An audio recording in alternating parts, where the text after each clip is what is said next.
Buena parte de lo que decimos en este programa y buena parte de lo que callamos, usted lo puede conseguir en estos libros. Sí, en el manual clásico, el amarillo, y el manual rojo dedicado al sexo oral. Estos libros le pueden cambiar de manera radical la forma de vivir la sexualidad. Los consigue en las principales librerías de todo el país o en los números que aparecen en pantalla. Una recomendación sincera de un mundo sexual.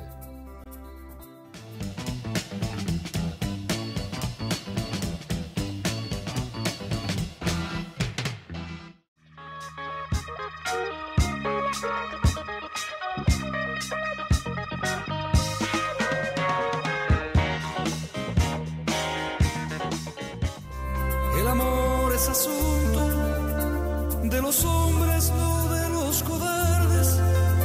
Los amantes cobardes no llegan, amores ni a historias.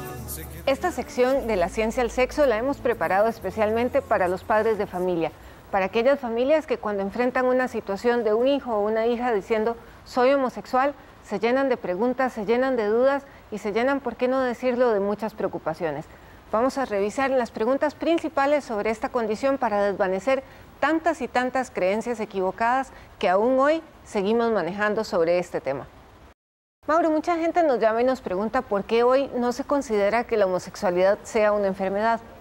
Sí, esto es muy importante señalarlo en el sentido de que la persona homosexual no tiene ningún problema de tipo mental, no tiene ningún problema de tipo físico, no tiene más riesgo de delinquir, ni de provocar abusos sexuales ni violaciones, como antes creíamos, como antes nos hicieron creer. Hoy sabemos que el homosexual es una persona igual que el resto de la población, con la única diferencia que siente una atracción sexual por personas de su mismo sexo.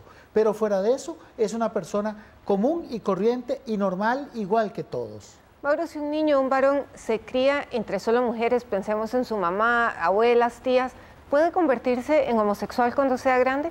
Sí, esto es importante señalarlo y denegarlo de una vez. No, la homosexualidad no es un asunto que tenga que ver con la crianza. No es que eran muchas hermanas y entonces él se confundió. No, de ninguna manera. El homosexual no guarda ninguna relación con lo que sucede dentro del hogar. Y esto sobre todo para tranquilizar a los padres. ¿Existe alguna posibilidad de que la homosexualidad esté relacionada con algún abuso sexual muy temprano en la infancia? También durante mucho tiempo se creyó esto, son parte de esas creencias que tenemos que ir quitando de nuestro marco de conciencia y decir que no, que los homosexuales no son producto de una violación o de una situación traumática. Por el contrario, sabemos que simplemente el homosexual no guarda dentro de sus antecedentes este tipo de situación. Ahora, también se decía que son producto de un matrimonio en el que el varón era particularmente violento, un padre violento, distante y una mamá alcahueta. Imagínense lo que significaba todo este tipo de creencias, todo este tipo de situaciones para la familia. De un momento a otro llegaba un hijo y te decía, soy homosexual, y el padre sentía que era el responsable. Seamos claros, el homosexual no es producto de lo que haya hecho papi mal, o papi bien, o mami mal, o mami bien. En realidad el homosexual es ajeno a lo que hagan los padres. Podremos tener padres impecables, que el niño será o no será homosexual, pero no guarda relación con los roles de crianza ni con los roles paternales. Mauro, y en estos países donde ya los homosexuales pueden adoptar y criar niños, ¿qué muestran los estudios? ¿Qué le ocurre a ese niño que crece teniendo dos papás o dos mamás? Sí, hoy sabemos que en las sociedades en donde esto está empezando, desde luego que esos niños van a tener cierto periodo de adaptación. Desde luego que van a ser víctimas de que los señalen. Pero ya en aquellos países que se han vuelto doctos en la materia, observamos que el niño lo que necesita es cariño. Y hay tantos niños sin cariño en este mundo, de manera que cuando una pareja, independientemente de su preferencia sexual, me le da mucho cariño a ese chiquitín, no va a haber ningún problema en su crecimiento y desarrollo. Lo importante es el amor. Mauro, ya vimos todas las razones por las que una persona no es homosexual. Entonces, ¿qué es lo que genera la homosexualidad? Sí, en esto también hay que ser claro y puntiforme. Sabemos que la homosexualidad se define en etapas muy tempranas de la vida. Sabemos que la homosexualidad se define probablemente antes de los 18 meses de vida, según aquellos estudios de Monif. Y hoy, es más, hoy se considera que probablemente es dentro del vientre materno donde se decide si el niño va a ser o no homosexual. Es decir, es independiente de cómo lo criaron, es independiente de los traumas que pueda llevar el niño, de que estuviera la figura paterna, de que no estuviera presente la figura paterna, de que tuviera 5 o 6 hermanas o no tuviera ninguna, no guarda relación con esos factores, sino que es algo que se decide o se define en ese periodo muy temprano de la vida, antes de los 18 meses de vida. Mauro, entonces a cualquier pareja le puede ocurrir que alguno de sus hijos sea homosexual. Eso es lo que tenemos que entender. Probablemente muchas parejas están escuchando este programa y dicen, no tiene ninguna relación conmigo. Habrán algunas que ya han tenido que topar con un ser querido, un primo, un familiar, un ser cercano, un amigo que de un momento a otro tiene que lidiar con la homosexualidad. Pero entendámoslo, es simplemente una ruleta, una suerte en donde hoy, mañana vamos a tener un familiar o un ser cercano que puede ser homosexual, simplemente porque se define en los genes y las hormonas de la gestación, del embarazo. Mauro, ¿los hijos de homosexuales van a ser homosexuales? Eso es mucho más importante y eso señala la importancia del factor de la crianza. Los hijos de los homosexuales, la mayoría no van a ser homosexuales y solo ese porcentaje que normalmente hay en la población van a ser con esta preferencia, con la homosexualidad como tal.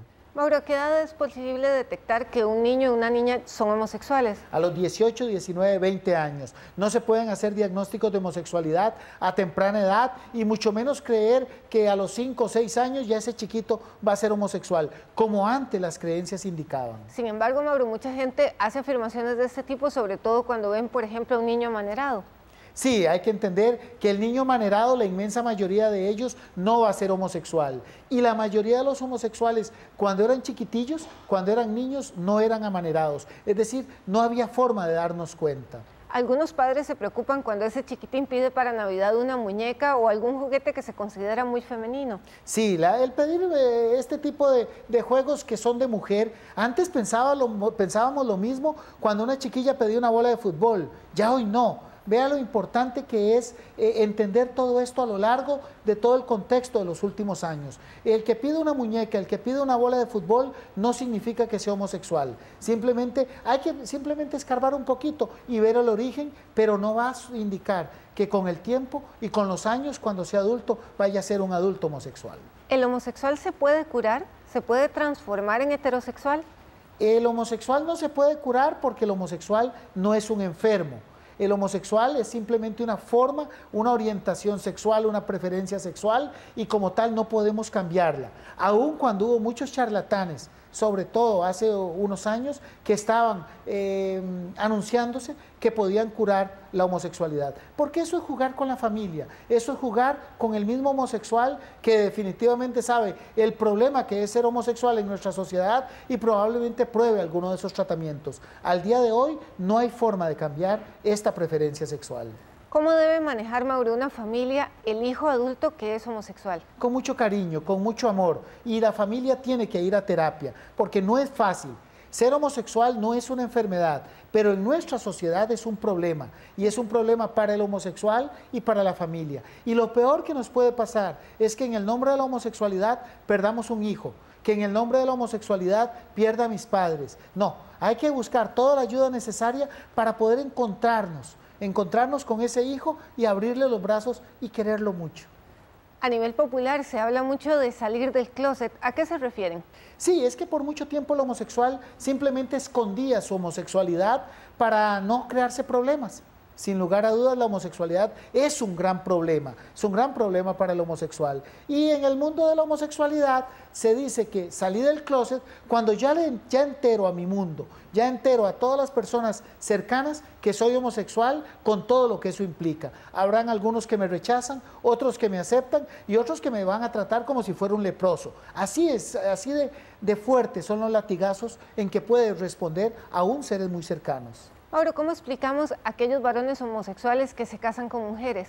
Bueno, recordemos que muchos tenían sentimientos ambiguos, confusiones y de un momento a otro también para satisfacer las demandas familiares creaban vínculos hombre-mujer, mujer-hombre, hablando de lesbianas, pero que probablemente en el fondo o con el tiempo realmente se dieron cuenta de su preferencia. ¿La homosexualidad es una condición contagiosa? No, de ninguna manera. No es que si mi hijo anda con homosexuales se va a hacer homosexual, que si mi hija anda con lesbianas se va a hacer lesbiana. No, eso no funciona así. Mauro, cuando existen homosexuales en la familia, ¿es posible que alguno de los hijos que está por nacer, alguno de los niños que vienen a futuro, sea también homosexual? El concepto que tenemos que entender es que independientemente de los familiares que tengamos, la posibilidad de que en 2, 3, 4 generaciones ocurra el nacimiento de una persona que cuando grande va a ser homosexual es sumamente alta. Por eso tenemos que ser muy abiertos y ver, como ven los padres, con mucho cariño estas situaciones y no de la forma despreciativa que se hace en nuestra sociedad. Probablemente una de las cosas por las que más se recuerde al siglo XX va a ser precisamente por los años 60, por los hippies, por el amor libre. Vamos a ver cómo se inscribió esa época en el sexo que hizo historia. ¿Mauro? Sí, Alejandra, y me interesa mucho que los jóvenes nos acompañen a revisar la historia. Veamos. Café Naranjo presenta su sección Sexo que hizo historia. Café Naranjo, auténtica calidad. Durante mucho tiempo se creyó que las drogas propiciaban el deleite sexual. Eso hizo que generaciones enteras se vieran tentadas a utilizarlas con tal de tocar el cielo con las manos, tal como se decía en aquella época. El auge de estas creencias se dio en la década de los 60, cuando las drogas psicodélicas se hicieron populares. Se hablaba que sustancias como el LSD, la marihuana, el crack, la cocaína propiciaban sensaciones sexuales sin iguales. De igual manera, se creía que el licor aumentaba el desempeño sexual. Por otra parte, el cigarro era visto como un aditamento que daba realce sexual. Hoy, 50 años después, la ciencia es clara en indicar que el tabaco, el licor y las drogas mayores son francos enemigos de la sexualidad, tanto en el hombre como en la mujer, al propiciar cuadros de impotencia, pérdida en el deseo sexual, dificultad para alcanzar el orgasmo, entre otras tantas disfunciones. Esto es parte del sexo que hizo historia. Sexo que hizo historia llegó a todos ustedes por cortesía de Café Naranjo. Café Naranjo, auténtica calidad. Momento de las interrogantes en este mundo sexual. ¿Problemas de impotencia? Es probable que el médico le recete sildenafil. Permítame recomendarle Sildenafil Genfar, del laboratorio número 1 en Costa Rica, que nos presenta la trivia sexual de la semana.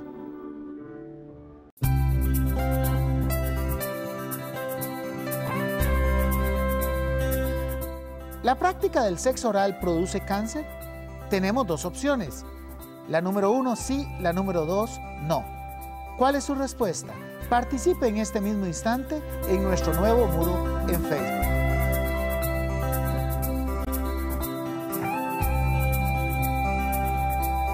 Medicamentos Genfar. Los hallazgos de la humanidad al alcance de todos.